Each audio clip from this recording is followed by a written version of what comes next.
Mesdames et messieurs, bonjour, bienvenue à ce nouveau numéro de votre magazine ActuBuzz. Tout le plaisir a été toujours pour moi de vous présenter cette émission, sachant que vous êtes très nombreux en train de la regarder en ce net moment de partout où vous êtes à travers le monde. On va faire les points aujourd'hui sur trois principaux sujets. D'abord, la déclaration ou l'interview accordée par Paul Kagame à nos confrères de France 24. Paul Kagame et Félix Tshisekedi qui sont tous en séjour, pardon, allais-je dire, au niveau de Paris, où ils ont été reçus par Emmanuel Macron et ils ont eu aussi un échange en aparté, Félix Tshisekedi et Paul Kagame, où ils ont discuté de la question de la paix dans la partie est du pays. On va essayer de décortiquer cette question et puis on va aborder la question de la congolité qui continue de faire couler beaucoup d'encre et de salive. Côté Katumbi, on crie déjà à la chasse à la sorcière. On veut exclure Moïse Katumbi aux prochaines élections de 2023. Pourquoi cette agitation? Tentative de réponse au cours de cette émission. Puis on va chuter avec Matata Pogno et les dossiers Boukan Alonso, l'ancien Premier ministre qui est toujours dans les collimateurs de la justice. Nous attendons donc la suite des événements dans les prochains jours. Sur ces plateaux, je reçois Monsieur Munzemba Wilson, à qui je m'en vais dire déjà bonjour, bienvenue. Bonjour Hervé, bonjour tous les téléspectateurs de Congo Base Télévision. Nous sommes là, nous allons essayer de décrypter ensemble avec Hervé aujourd'hui tout ce qui est comme actualité, tout ce qui s'est dit, et dans la rue, et dans des hauts salons, ainsi que les périples du chef de l'État. Vos lunettes me font me font penser plutôt au poète Lutumba. Le poète Lutumba, c'est un aîné, c'est un grand frère. Je crois que moi, je suis Ngaramayele, je crois que c'est par rapport au raisonnement. Ngaramayele, c'est l'honorable Nsingi Pouloulou. Vous avez usurpé sa qualité. Je ne pense pas. En tant qu'homme de droit, je ne pense pas que je peux usurper de son nom. Si c'est un nom commun, merci beaucoup. Si c'est un nom propre pour lui, désolé. On va parler de l'actualité. Paul Kagame qui a répondu hier aux questions de nos confrères de France 24. Il a parlé de la paix dans l'Est de la RDC. Il a évoqué plusieurs questions liées notamment à son pays et à l'Afrique d'une manière générale. Alors, d'entrée de jeu, quelle lecture avez-vous faite de la sortie médiatique du président rwandais Paul Kagame? Merci beaucoup, M. Paul Kagame. Je crois encore une fois, il a manqué l'occasion de se taire. L'occasion de se taire. Et il voulait encore une fois mettre le doigt sur les yeux du Congolais. En tant que Congolais nationaliste, je m'insurge et je dénonce la manière très délétère de M. Kagame de parler du Congo. De parler du Congo parce qu'il n'a ni droit, ni obligation de parler du Congo aussi longtemps qu'il n'est pas congolais. Ça, c'est de un. De deux. Mais il ne faisait que répondre aux questions des journalistes. Écoutez, Hervé, c'est vrai, Paul Kagame profite de nos faiblesses qui justifient son arrogance aujourd'hui. Ce sont nos faiblesses que nous l'avions fait. Depuis hier, vous avez fêté ici. Moi, je n'ai pas fêté, s'il vous plaît. Ils ont commémoré. Vous avez commémoré et vous avez fêté la libération du pays. Le pays n'a jamais été libéré pour preuve. Voilà les conséquences de tout ce qu'ils ont eu comme contact, tout ce qu'ils ont eu comme traité, tout ce qu'ils ont eu comme convention, tout ce qu'ils ont eu comme, je ne sais pas, amitié. Voilà ce que ça nous amène aujourd'hui. Le président Félix Tshisekedi est en train de tirer que les conséquences de ce que les autres ont érigé depuis 18 ans, depuis 24 ans d'Iran. Hier, Mouzé Laurent Désiré Kabila est allé s'allier auprès de Kagame ainsi que Museveni. Et aujourd'hui, Kagame a eu l'audace de parler qu'il n'y a jamais eu massacre au Congo, mais c'est une aberration. C'est une aberration. C'est comme si on veut marcher sur la mémoire du Congolais. Et moi, je demanderai au peuple congolais de se lever comme un seul homme, comme nous le faisons avec l'état de siège, pour bouter tout ce qui est du Rwanda dehors. Ce n'est pas normal que nous prenons jusqu'à preuve du contraire le voisinage, nous prenons l'amitié qui incarne entre deux peuples, mais nous avions compris. Ils profitent de cela et en le faisant en arrogance. Et je crois que le chef de l'État, en tant qu'un bon diplomate, il doit faire un effort pour éviter la porosité de nos frontières. Et tout cela permet de va-et-vient qui se font entre les Rwandais qui entrent au Congo paisiblement sans documents. Et c'est pour cela que j'inviterai la classe politique congolaise d'aller plus loin dans les raisonnements. La base de tout ceci, c'est l'identification du Congolais. N'allez pas quatre chemins. Les Congo, depuis Léopold II, c'est vrai que les Congo devraient être une zone franche pour l'économie mondiale. Mais je crois que les Congolais, nous-mêmes, nous devons prendre notre destin en main pour agir de façon que nous ne pouvons pas reculer derrière. Et nous devrons avancer pour dire que maintenant, nous devrons avoir notre nationalité à nous. Aussi longtemps qu'on n'a pas l'identité, aussi longtemps qu'on n'est pas recensé, qui est congolais et qui ne l'est pas non plus aussi, ça c'est un problème sérieux. Et Kagame se permet de le dire, de nier. Tout ce qu'il y a eu, Makobola, n'en parlons même pas. Tous ces mémoires-là, si bien que pendant tous ces 18 ans qu'on était là, on ne voulait même pas célébrer. Ne fait que commémorer la mémoire de tous ces Congolais qui sont tués à l'Est. Et si aujourd'hui, Kagame commence à refuser même qu'il n'y a jamais eu tué ou génocide au Congo, je suis désolé. Je suis désolé. Qu'est-ce qui empêcherait que le Premier ministre puisse interpeller l'ambassadeur du Rwanda? C'est le moment que nous devons voir la résistance ou l'opposition manifester dans la rue pour dire non aux propos de Kagame. Bravo. Je dirais... L'opposition a tenté de protester contre les propos de Vincent Karega. Écoutez, protester contre un ambassadeur ne suffisait pas. Vous savez quoi? Cet ambassadeur-là a une maman congolaise, entre guillemets. Et cet ambassadeur-là est né ici. Et tout ça, je parle toujours de l'arrogance que les Rwandais ont vers les Congolais. Parce que nous avions montré la faiblesse, comme qui dirait, touche ma tête, touche ma crête, il n'y a pas le feu. C'est ce qui se passe pour les Congolais. Alors, vous avez évoqué la question de l'identification. Alors, moi, je vous rappelle qu'en 2015, je crois, Joseph Kabila avait tenté de procéder à l'identification de la population en procédant par les recensements. L'opposition de l'époque, Félix Tshisekedi, Étienne Tshisekedi, Martin Fayulu, tous ces gens ont envoyé les Congolais dans la rue pour protester contre cette proposition. Félix Tshisekedi, aujourd'hui au pouvoir, a tenté aussi d'exhumer la question de l'identification, mais vous avez entendu tout ce qui a été suivi comme discours. On parle déjà du glissement, on a soulevé plusieurs problèmes. Alors finalement, est-ce que c'est possible dans ces pays de réaliser les recensements, de procéder à l'identification des citoyens congolais? Est-ce que c'est possible et c'est faisable? C'est possible et c'est faisable. Le chef de l'État l'a déclaré tout à l'heure, là, il n'y a pas longtemps, je crois il y a 1 mois, 2 mois passés, il a dit concomitamment on peut le mettre en musique, les deux processus, et les élections, et les recensements. Vous parlez du recensement, il y a une nuance que les Congolais ne font pas tellement attention.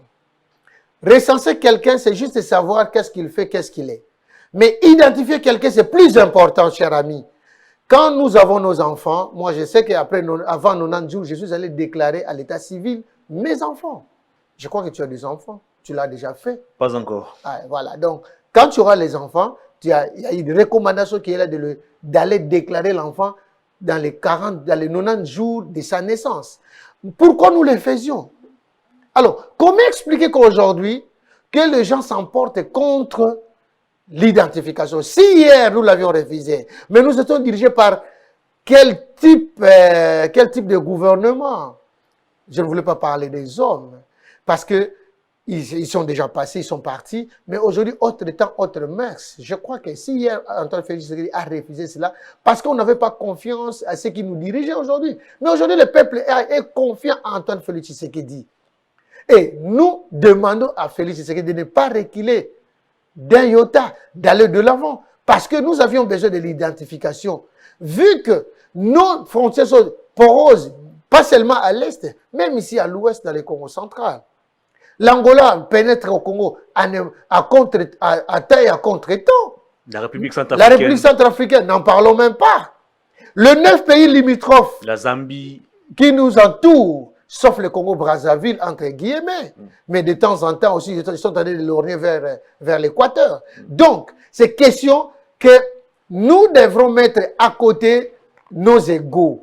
Parce que d'abord, ce qui doit primer, c'est la patrie. Et quand nous devons d'abord protéger la patrie, nous sommes appelés à nous mettre autour d'une table et en discuter, s'il faut en discuter. Mais c'est une question qui est reconnue dans la Constitution et que ça nous demande seulement un peu de volonté. Hier, les gouverneurs d'hier n'avaient pas cette volonté-là, tous nos dirigeants.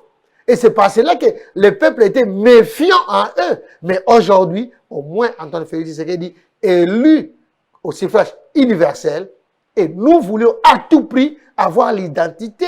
Vous pouvez comprendre. Un Sénégalais qui arrive ici, la deuxième lui pose la question de savoir, d'avoir son identité. Un Nigérien pareil. Un Libanais, n'en parlons même pas. Ils entrent ici sans papier. Ils entrent ici. Mais alors, nous-mêmes, nous sommes sans papier. Attends, Hervé. Je peux te poser la question. Elle me dit, vous avez une carte d'électeur. Mais ce n'est pas une identification. Une identité, s'il vous plaît. Je me dis toujours, comment est-ce que vous demandez l'identité à un expatrié au moment où vous-même vous n'en avez pas? Donc, c'est une question de se dépasser, de se déduire aussi de nous-mêmes pour dire que non, écoutez, il est temps. Alors, parlant de l'état des sièges, Paul Kagame dit ceci, je vais vous lire ses propos. Nous saluons cette initiative prise par les autorités de la RDC et nous ferons ce qui est à notre pouvoir pour qu'elle soit fructueuse. Il poursuit en disant, nous serons aussi aux côtés de la RDC pour toutes les initiatives mises en place pour renforcer la sécurité dans l'est de son territoire frontalière de notre pays. Comment analysez-vous les déclarations de Paul Kagame? Le Rwanda est aujourd'hui prêt à nous accompagner dans ces processus de pacifier l'est de notre pays. Alors que le Rwanda lui-même est accusé comme responsable ou auteur de tout ce qui se passe dans les Kivu, dans les Ituri et partout. Qu'est-ce que vous en dites? Si aujourd'hui Paul Kagame a eu l'audace, ou il est culotté aussi, hein, il est culotté pour dire ça, mais plutôt moi je prends l'aspect pour dire que nous partageons les frontières communes avec eux. L'accompagnement n'est pas absolument que les troupes rwandaises puissent entrer en RDC. Moi, je ne pense pas qu'il n'a pas exclu l'appui militaire. Non, il ne l'a pas dit et moi, je ne vais pas réfléchir à sa place. Et moi, plutôt, j'attire son attention pour lui dire, nous n'en avons pas besoin pour l'instant parce que nos troupes sont prêtes à bouter l'ennemi dehors.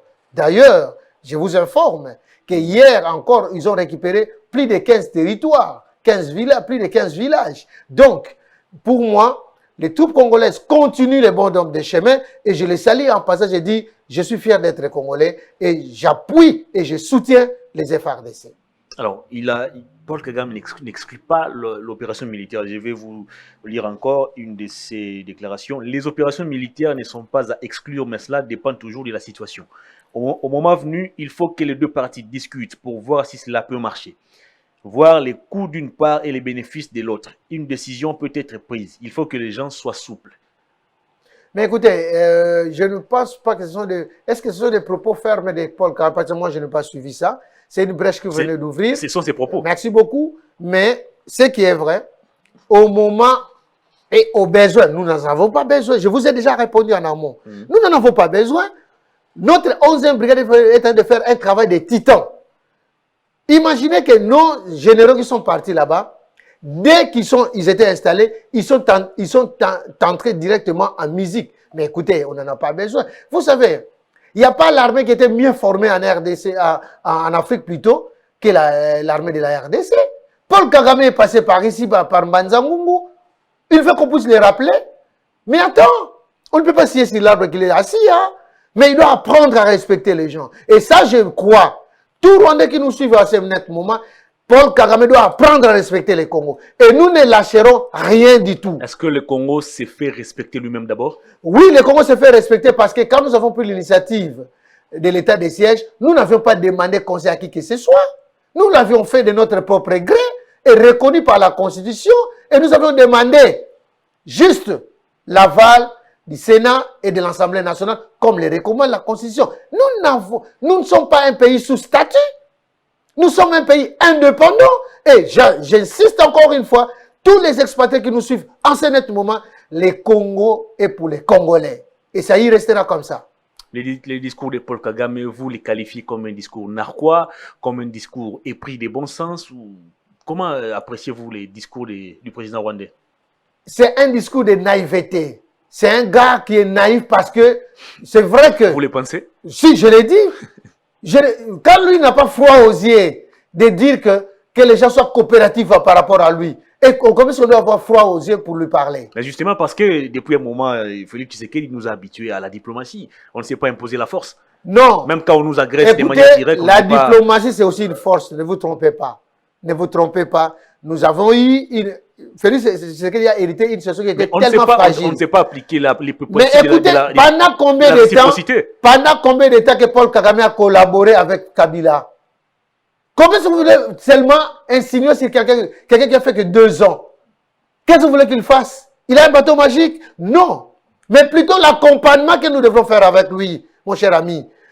Mais c'est Antoine Félix Tshisekedi est en train de mener une campagne diplomatique. Oui, nous sommes d'accord avec lui. Mais aujourd'hui, nous sommes alignés comme un seul homme pour bouter l'ennemi dehors et que les Rwandais les sachent bien. Si nous allons bouter les ADF jusqu'au leur dernier retranchement, s'ils vont entrer vers les Rwandais, nous allons franchir les Rwandais. Ça, je vous promets d'avance. Très bien. Alors, Paul Kagame révèle aussi l'aspect diplomatique. Et là, il dit, je vais encore vous lire un extrait de ses propos. Les discussions sont en cours, mais la chose la plus importante ici, au moins, il y a une ambiance qui permet de dialoguer. Ce qui faisait défaut avant. Les gens qui travaillent ensemble trouvent les solutions. Et puis il poursuit en disant, si nous y étions, nous n'échouerons pas à régler les problèmes. Est-ce que la voie diplomatique aujourd'hui entre la RDC et les Rwandais peut-elle nous amener à trouver quelque chose de bon?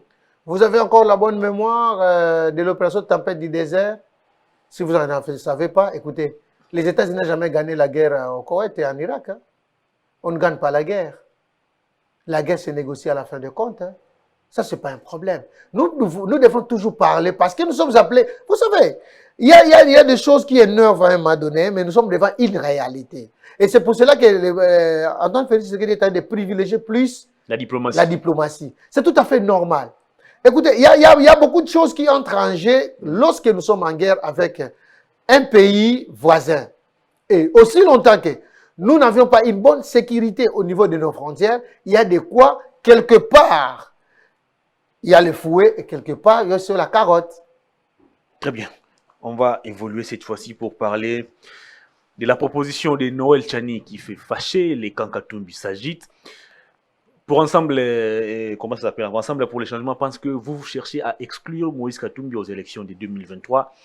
La question de la congolité. Est-ce que Munzemba Wilson, pensez-vous que Moïse Katumbi serait ou est la cible de Noël Tchani? M. Tchani, c'est un Congolais comme vous et moi. M. Tchani n'est pas membre de l'UDPS.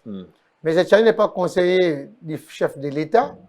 M. Tchani n'est pas membre de la famille du chef de l'État. Bref, il n'a aucune fonction officielle. Il n'a pas de fonction officielle. Si un Congolais propose une loi, c'est quitte au député d'en parler. Pourquoi il y a des agitations? Pourquoi il y a des agitations? Qui se mouche à d'égal? Alors, il y a un problème. Qui se gratte plutôt à d'égal? Alors, il y a un problème. Moi, là où je ne comprends pas, pourquoi les gens doivent s'agiter à un seul nom qui est Moïse Katumbi. Pourquoi? Qu'est-ce qu'il a fait? Qu'est-ce qu'il a fait du mal? Moïse a toujours été avec nous. Moïse est là. Moi, je ne vois pas du mal. Mais plutôt, les acolytes. Pourquoi ils s'agitent? Pourquoi ils s'agitent? C'est là où ça sent mauvais. On dit toujours, lorsqu'il n'y a pas de fumée, sans feu. Et M. Tchani n'a jamais dit, voilà, je suis en train de viser tel ou tel. Ça, jamais. Je ne suis pas son porte-parole, ni son avocat. Mais par contre, nous parlons vrai, parlons franc. Pourquoi ils s'agitent? Il y a Anguille sous roche. Ils en savent quelque chose. Ah non. Ah non. Mais plutôt, je me fais réfléchir plus loin, à haute voix. Est-ce qu'ils font allusion lorsque Kabila a retiré l'identité de Moïse Katumbi? Paradoxalement, est-ce que c'est ça? Est-ce que ils font allusion que mais Antoine Félix a des intérêts égoïstes derrière ça. Non. S'il avait des intérêts égoïstes, il n'allait pas appeler son frère de venir. Aujourd'hui, ils sont dans toutes les institutions. Vous n'allez pas me dire le contraire. Et on présente Noël Tchani aujourd'hui comme les boucs émissaires qui ne fait que porter il n'est pas bouc émissaire, les souhaits d'un camp politique. Mais comment expliquer dans un pays... C'est comme ça qu'il est présenté. Comment est-ce que dans un pays, même en Afrique du Sud, où on appelle le pays de l'arc-en-ciel, mais il y a des principes et méthodes. Pourquoi pas chez nous? Et si on dit que qui peut être chef de l'État doit être des pères et des mères congolais, où est le mal? Moi, je ne vois pas le mal. Moi, je le soutiens d'ailleurs. Parce que la loi a toujours été impersonnelle. Il y a même des gens qui vont plus loin, notamment Christian Bossembe, qui pensent que les candidats présidents doivent être nés ici au pays. Mais pourquoi pas? Mais mon cher ami, nous avions vécu des choses dans ces pays où on vous amène un président né, grandi, vieilli, où on ne sait jamais. Nous l'avions vu. Mais il débarque ici président. Il débarque ici président. Même Sarkozy, nous on dit hongrois, mais il est né en France. On sait au moins ses souches. Même Obama, on dit il est de sources kenyens. Mais au moins on connaît. Mais toi là, Hervé Itoma, je me pose la question, Hervé Itoma n'est pas malgache. Hervé Itoma n'est pas suédois. Je ne le suis pas. Heureusement, mon frère. Moi, les agitations, c'est là où je me pose la question, chers amis qui sont autour du président Moïse Katumbi. J'ai beaucoup de respect avec cet homme, de bonne foi, et un homme sociable et humanitariste. Arrêtons de l'instrumentaliser. Arrêtons de les chosifier. L'attitude qu'on présente de Moïse, c'est comme si nous craignions Moïse, un jour il peut vendre le Congo. Non, non, pas vendre le Congo, mais Moïse Katumbi. L'attitude qu'on lui présente, c'est comme si il est quelqu'un qui tombe du ciel, qui n'est pas congolais. Il est congolais, laissez-le calmement. Non, mais ceux qui sont aux côtés de Katumbi disent que vous avez peur de Katumbi parce qu'il pèse tellement que vous ne serez pas à mesure de l'affronter en 2023. Je crois que les Katanga n'est plus les Katanga d'hier, ça c'est de un, il faut les retenir. Katumbi, ce n'est plus seulement les Katanga. Je vous en prie, Hervé. Je vous en prie, nous vivons ici au Congo, nous savions. Chez moi, dans le Congo, quand vous parlez de Moïse, on ne les connaît pas. Allez, je te dis ça comme ça. Vous n'avez pas vu l'implantation de la dynamique Katumbi président? Je suis un bon Manianga, le cousin à Mwanantsemi. Plusieurs adhésions. Écoutez, quelle adhésion? Marchandez? Vos histoires de politiciens ici, ils marchandent même les esprits, les âmes de gens. Ce qui nous reste seulement, c'est de prendre les squelettes et les amener en vie. Non. Non, s'il vous plaît, il faut arrêter. Hein. Le Congo d'hier, que les gens ont amadoué pour amener les t-shirts et les 2000 francs, ce n'est plus ça. Et surtout pas le peuple né Congo, que moi j'admire. Un peuple qui est toujours cohérent dans tout ce qu'il fait. Alors, il faut arrêter, quoi. Il est grand temps que tous ceux qui sont tout autour de Moïse Katumbi, qu'ils le laissent libre. Tchani n'a jamais parlé de qui que ce soit, n'a jamais visé qui que ce soit, et ne faisons pas cela comme un cheval de bataille. Parce que Moïse Katumbi lui-même ne l'a jamais dit. Moi, à ma connaissance, jour pour jour, au-delà des 50 ans que j'ai, je n'ai jamais entendu qu'on me dise que Moïse n'est pas congolais. Et l'histoire de la congolité lui concerne. Et l'histoire de la congolité nous concerne, nous. Et moi, je suis d'accord. S'il faut racheter pour aller plus loin, pour clouer tout le monde, qu'il puisse naître même ici. Je suis d'accord avec ça. Très bien, on va évoluer. Alors, Noël Tchani a saisi et le Sénat et l'Assemblée nationale. Il a déposé sa proposition là-bas. Ça a été réceptionné. Alors, au cas où les députés arrivaient à analyser, étudier ou je ne sais pas moi, ou voter même cette proposition de loi, j'ai même lu aussi quelques tweets des sociétaires de Moïse Katumbi qui annoncent déjà que vous allez mettre les pays ici en feu. Alors, au nom de quoi? Le mot là, il y a quelqu'un qui l'avait déjà dit, non? Mais il était devant la prison. Et en fin de compte, il a hérité quoi? Donc, il faut arrêter, hein? Ne prenez pas les Congolais comme si des marche-pieds. Quand vous voulez essayer vos armes non conventionnelles, vous l'utilisez au peuple congolais. Non, nous ne sommes pas naïfs. Au nom de quoi on va brûler ces pays? Parce qu'une personne a été exclue, pas de manière volontaire, mais parce qu'il ne répond pas aux critères. Je me pose la question, la même question que je voulais poser autrement, pour dire, Nous devrons poser la question à tous nos politiciens. Qui a eu son grand-père qui a donné la vie pour les Congos? On commence par là. Qui a eu un grand-père qui a donné sa vie pour les Congos? On commence d'abord par là. Comme on l'a dit, Boukoko. Toi, il va Boukoko moto na moto. S'il vous plaît. Non. Monsieur Moïse et monsieur Tchani, c'est une démarche citoyenne. C'est demander à tout le monde. Vous pouvez proposer une loi, monsieur Hervé. Et vous allez ramasser les signatures dans la rue à tous les Congolais. Vous proposez la loi. Ce n'est pas un problème. C'est quitte aux députés de prendre les responsabilités des élus du peuple pour voir ces questionnements, comment répondre à cela. Ce n'est pas un problème. Où le bas blesse dans tout ça? C'est question seulement des sentiments. C'est question seulement de fanatisme. Je ne pense pas que Moïse Katumbi, là où il est aujourd'hui, il a besoin que M. Wilson puisse faire du folklore pour lui. En toute responsabilité, je m'inscris en faux. Alors, qu'est-ce que Katumbi doit faire concrètement maintenant que les choses commencent à prendre une allure impressionnante? Non, qu'est-ce qu'il peut faire? Qu'est-ce qu'il peut faire? Il n'a qu'à envoyer ses lieutenants qui sont des députés. Mais est-ce que dans l'ensemble là, s'il se reproche de quelque chose, si Moïse est congolais, des souches, je ne vois pas les mal. J'ai l'impression comme si ensemble pour les changements, ensemble pour la République, bon, je ne sais pas si ce sont deux structures qui se confondent.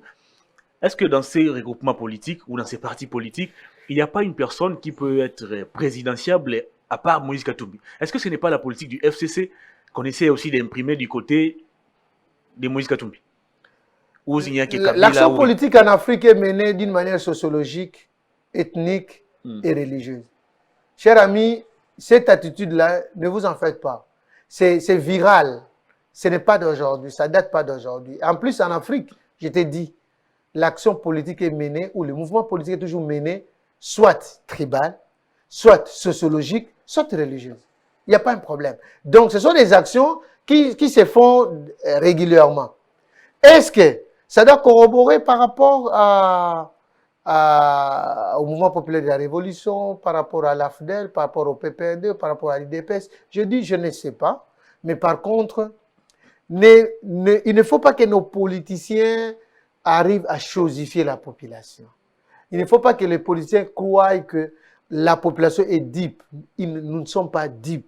Et nous sommes prêts à revendiquer à n'importe quel moment si ça ne marche pas. Et si une loi est proposée au niveau de l'Assemblée nationale, quitte aux députés d'étudier, eux, de voir la faisabilité. Si c'est possible que cette loi-là passe, bravo à Tchani, il s'appelle Tchani, Peter, Noël Tchani, Mwadiamvita, bravo à lui. Au moins, il y a un Congolais qui s'est levé pour dire non, arrêtons. Et puis, qui est un Congolais pour diriger les pays. Très bien. On va cette fois-ci prendre les tout derniers thèmes de l'émission. Matata Ponyo, est-ce que l'ancien Premier ministre est toujours dans les collimateurs de la justice ou il est cette fois-ci à l'abri de tout ce qui est poursuite judiciaire après la non-levée de ses immunités au niveau du Sénat? Matata Ponyo n'est pas à l'abri de tout ce qui est mouvement judiciaire. Ça, je vous le dis déjà d'avance. Peut-être que la procédure qui a fait défaut. Et moi, je ne vais pas parler ici comme juriste, mais du moins, je vais expliquer quelque chose que la population doit connaître. En réalité, il s'agit des conditions de droit de poursuite. Et dans les conditions de droit de poursuite, d'exécution de l'auteur présumé de l'infraction par le parquet, mais la poursuite ne constitue pas, la poursuite ne constitue que la première étape de la procédure pénale. Et ça se confond souvent avec l'ouverture du procès. Vous comprenez? Les gens confondent. Lorsqu'on fait des poursuites à une personne, on croit que la personne est déjà en procès. Or, il bénéficie de l'innocence telle qu'il est là, de la présomption d'innocence. Et Matata, un homme politique, un homme d'État, lui-même a dit, j'ai quitté Conakry pour répondre à la justice de mon pays. La justice instrumentalisée par la Malheureusement, lui-même, qui fut Premier ministre qui a géré cette justice-là, qui dit aujourd'hui que cette justice est instrumentalisée et mensongère. Écoutez. Des propos quand même graves. Hein? Des propos outrageux vis-à-vis de la justice. On ne défie pas la justice, s'il vous plaît, M. Matata. Je ne sais pas quels sont tes conseils et tous tes conseils de membres qui sont tes conseillers juridiques. Je ne sais pas pourquoi ils t'ont laissé pour faire une telle déclaration. Soyez-en sûrs, si bien que la procédure était biaisée au niveau du procureur près la cour constitutionnelle, quand il n'y a pas eu que le rejet du Sénat, mais par contre, le Sénat a demandé que la procédure soit respectée. C'est Quito, procureur près la Cour constitutionnelle, puisse saisir son frère, son confrère de la Cour de cassation par juste une lettre de transmission. Et à ce moment-là, mais par contre, plus loin, quelque part que j'ai lu, la Cour de cassation a déjà mené des enquêtes approfondies sur Bukanga Lonzo. Mais ce n'est pas seulement M. Matata qui est visé sur cette affaire. Je suis sidéré de voir M. Matata s'agiter. Je suis sidéré de voir les gens commenter dans tous les sens. Mais c'est par contre, ils n'ont pas compris que la démarche de poursuite pour une infraction commise par M. Matata, il devait répondre d'une manière ou d'une autre au niveau de la Cour de cassation, si bien que la procédure était biaisée au niveau de la Cour constitutionnelle. Donc, M. Matata est toujours redevable devant le peuple congolais. Donc, il n'a pas échappé à la justice. Il ne va pas échapper aussi longtemps qu'il a encore une fois humilié cette justice-là en les défiant.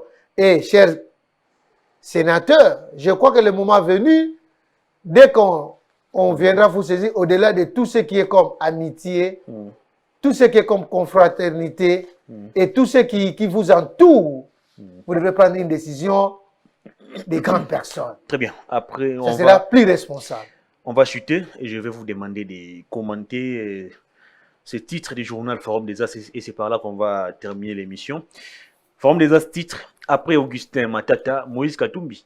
L'IGF serait-elle cette arme de disqualification massive? C'est questionne, c'est quotidien. L'IGF n'est pas l'arme de disqualification massive, comme vous voulez l'interpeller, mais c'est plutôt l'IGF, c'est l'outil qu'on devrait toujours utiliser. En dehors de l'IGF, il y a d'autres services qui pourraient aussi mieux le faire. Mais si aujourd'hui l'IGF le fait parce qu'il c'est plus sur le plan économique. Si aujourd'hui ou demain, les noms que vous avez cités se retrouvent sur un dossier sale parce que les minéraux du Congo doivent appartenir aux Congolais. Vous savez ça? Imaginez qu'il y a des Congolais qui sont plus riches que la nation elle-même.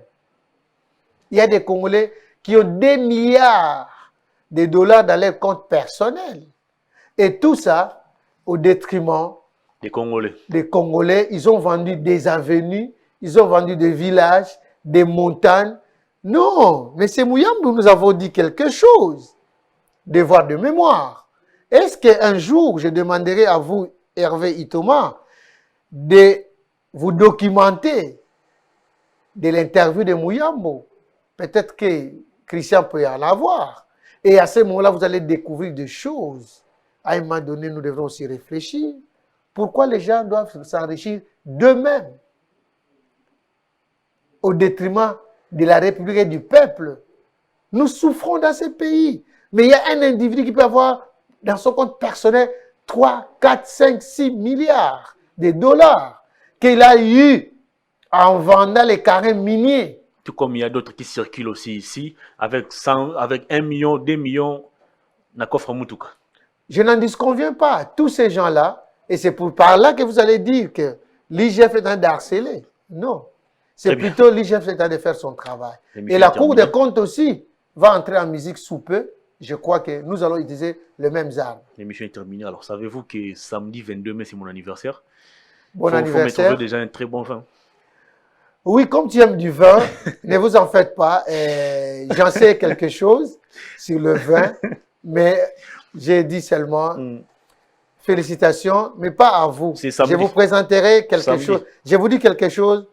Je félicite tes parents. Merci parce qu'ils ont fait un bon travail. Merci à eux. Et pour preuve, le vieux René Itoma. Je félicite papa de René. La charmante Rose Abouyongo. Et ma maman, que j'aime bien. Maman Rose. Coup de chapeau pour le travail que vous avez abattu parce que c'est un serviteur du peuple. Merci beaucoup. Alors, À l'émission est dater de terminée. ce jour, il s'appelle Ito Mayervé, serviteur du peuple. Merci beaucoup. Alors, est-ce que vous allez vous adresser au public en quelques secondes pour nous séparer? Oui, je m'adresse au public aujourd'hui. Je suis désolé, en venant ici, j'ai connu un embouteillage monstre au niveau des avenues des Huileries parce que il y a un terrain qu'on a hypothéqué encore une fois aujourd'hui pour ériger une station d'essence. S'il vous plaît, monsieur le gouverneur de la ville de Kinshasa, cette place-là ne devrait pas être érigée pour une station d'essence. Encore une fois, nous aurons combien de stations? Franchement. À 2 mètres près sur Kabinda, il y a une station d'essence. Mais c'est gentil Ngobila. On n'a pas encore fini avec les grands marchés. Vous voulez encore créer encore une autre situation qui sera plus que Yumi, là où il y a les habitations à 2 mètres. Il y a Mombokani Nezalaka Boye. Quelqu'un m'a dit. Et là, on ne se fait pas teka. Non. Bourgoumestre, il y a Lingo, il y a besoin à Kinshasa. Mais c'est le gouverneur. Nous vous interpellons encore une fois, cette fois-ci. Bana Lingwala Balobi. Bana ya Kinshasa Balobi. Ceux qui bakokufa estika wana. J'aimerais encore que ce ne soit pas le carnage qu'on allait avoir avec les musulmans. Il est grand temps de prendre une décision responsable. Ce n'est pas le lieu qu'on doit vendre. C'est en diagonale avec l'hôtel Africana. Mais non, même beaucoup de ceux qui sont des stations partout. Des stations partout. Et comme Ngouba, tu as besoin de boulangerie. Tu as besoin de bilan en colia. Mais tu as besoin de carburant. Et en plus, ma famille a battu Zali Wana. Beaucoup de gens. Les pasteurs Denis Lessimadi Ngobila veut dire Elima. Donc allez-y comprendre. S'il vous plaît, nous avons comme Biloko Anate Memese Ngobila. Pour une fois, Kulutu Nangaï, Bongwana, Tika Biloko. Ah Bongwana. Ah Bongwana, je l'ai prêché comme un berger. L'émission est terminée. Wilson Munzemba, merci de votre passage. C'est moi qui vous remercie. Fin de cette émission. Merci à toute l'équipe technique. Au revoir d'ici là. Portez-vous bien.